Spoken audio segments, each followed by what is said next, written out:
Today we're going to make a syrup, which is a really simple way of making up a medicine for kids especially. Okay, so if you're a mum, single mum, or even just a parent who's got kids who, if they get sick and you want to make up something really easy that they're going to be compliant with taking, syrup's the easiest way to do it. Okay, so today what I've done is I'm making up a syrup for coughs with some herbs in it. I've already made up the extract, which is a decoction, okay, which is made by simmering the herbs for about 20 minutes, half an hour. Then I'm going to combine that with some sugar, which kids will love.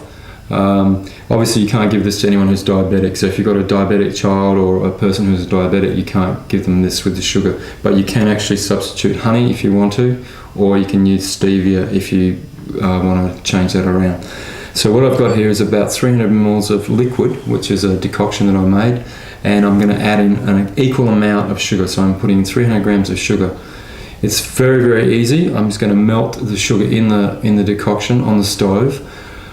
Before you bottle it, you need to let it cool down completely, because if you bottle it and it's still warm, what's going to happen is you're going to get condensation in the bottle, and then you're going to have a problem with that because you'll actually get bacteria growing in there. Okay, so it's got to be completely cool before you bottle it. Once you bottle it, put it in the fridge so it keeps it and preserves it. Just leave the lid off a little bit so that if it does actually start to ferment and a bit of gas gets going in the bottle, it can actually have a way of releasing. Otherwise you're going to come into your fridge one day, find a lot of glass everywhere and a lot of sticky stuff, which is a real pain to clean up and not very friendly. So it's pretty easy. I just have to turn the stove on. I've made up this decoction with some licorice, some mint, some hyssop, some elderflowers and some hibiscus flowers. The hyssop and the mint were fresh, the others were dried. I made this up for coughs. It's actually for a cough, or you could use it for colds as well. What I did was I put the herbs into some distilled water. I only use distilled water because it's clean, there's no bacteria, there's no possible risk of any contamination. Okay, so if you're going to make any of these decoctions for making up these sort of preparations, you need to use distilled water. So I'm going to put the mixture in here, and then I'm going to add the sugar, which I've measured out just prior to this, one that I already made earlier. So I'm going to put the sugar in here. I've got the stove on low, and I'm just going to dissolve this in here.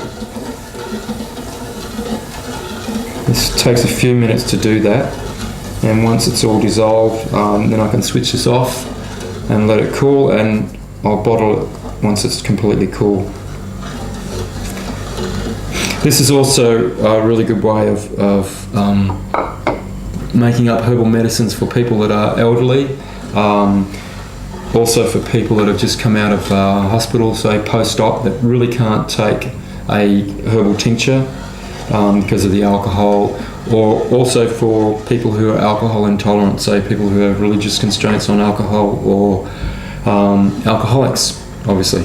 So it's a really simple way of getting herbs to be available for people who can't take a tincture or a fluid extract. Okay, the sugar's dissolved, so this is ready to put aside. I'm going to let it cool. It has to be absolutely stone cold. Then I can bottle it and put it in the fridge. I've labelled the bottle so I know the date that I've actually put it in, because the syrup's only key for generally a couple of months. You have to use them by then. Generally, for a child, just about a couple of teaspoons. For an adult, a tablespoonful. You can use it straight away. Even while it's warm, you could use it, but it's better to wait till it's a bit cool because it's probably a little bit hot right now. And it's as easy as that.